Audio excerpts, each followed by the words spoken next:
are 7 skills you don't pick up on the playground. My name is Trui and I make streamer support videos. See smarter, not harder. The first skill is making your own overlays and making your stream look good. You know what? You don't actually have to learn this because we've got our sponsor Own.pro. On Own.pro, you can actually grab any overlay packs and with one click install them on your stream. It's super easy and there's so many choices. Look at all these overlay packs. And as bonus, they also offer epidemic sound music, which is the music I use for my stream, and it sounds so good and you will never have to worry about DMCA claims. And you know what the coolest thing about this all is, guys? If you use code Trui, you will get 50% off. Link is down below in the description. The second skill is actually making clickable titles.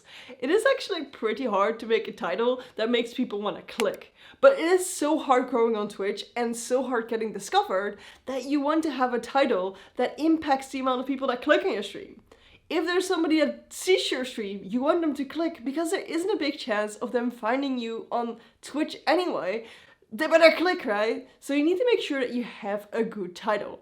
And you don't really learn this in school, copywriting at all, like making good texts. I mean, I used to get these lessons where I had to write this silly text, but they were never really interesting. Did you guys have to write text in school? The third one is super big. It's social media.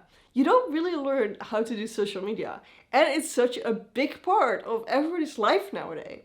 If it's Twitter, Instagram, maybe it's TikTok or any other platform, you don't learn how to use it. You just have to try and learn it yourself. Obviously, there are plenty of people that want to help you on YouTube here, for example, or on other platforms where they try to teach you. On TikTok, there's a lot of people that try and teach you TikTok on TikTok, for example, but you don't actually learn this at school, even though it's such a big part of our lives. And as a streamer, I definitely recommend that you have at least 1 or 2 social media channels. As I just said, it's super hard to grow on Twitch because the discoverability is just really low on there, which makes it that it's easier to grow on a different platform and transfer your viewers to Twitch. So social media is the best bet. If you want to go for Instagram, Twitter, TikTok, or YouTube, it doesn't really matter. As long as you go for it 100%. You need to make sure to give people a reason to follow you. Give them value, because if you do, they are more inclined to actually visit you on Twitch. Another thing that's really hard, but nobody really teaches you, is personal finances. Yeah, it can be super overwhelming if you get that paycheck from Twitch. What are you supposed to do? Are you supposed to declare it somewhere? What are you supposed to buy with everything? You don't really get that teach, right? How do you arrange your taxes? As a start, this is not really a big problem because you won't be earning a lot and you don't have to declare it if you only make a little bit of money. But if you grow and you start making a little bit more, you need to declare this.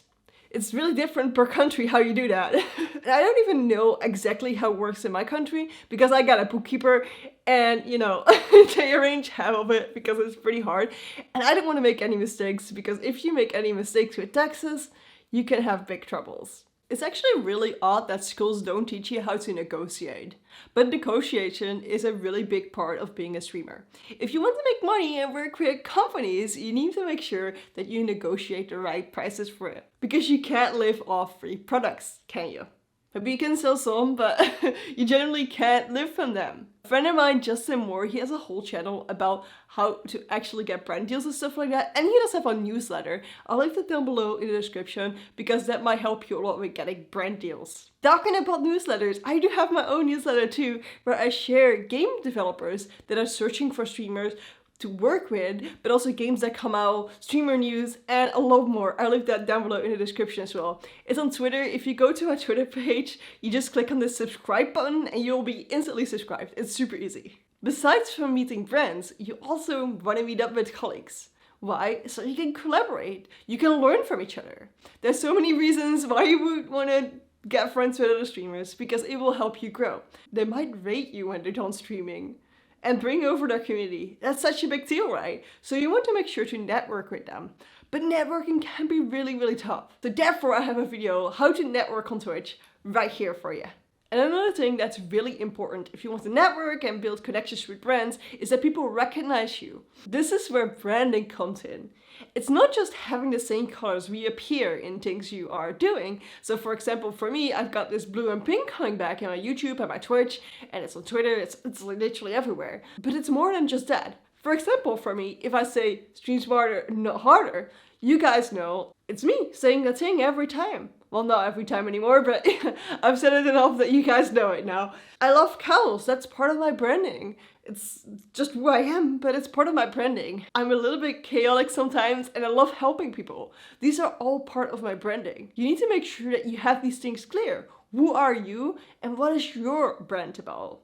Write these things down. It's super important because if you don't know what your brand's about, how do people know if they're gonna like it? If they don't know if your stream is gonna be calm or hyperactive, they don't know if that fits for them today. Like if somebody comes in and they like cows and they like Machop, there's a big chance they will stick around, right? Because we like cows and Machop. But the thing I think is the most important as a streamer is to talk to yourself. Because if you don't talk on stream, you're probably pretty boring and not entertaining.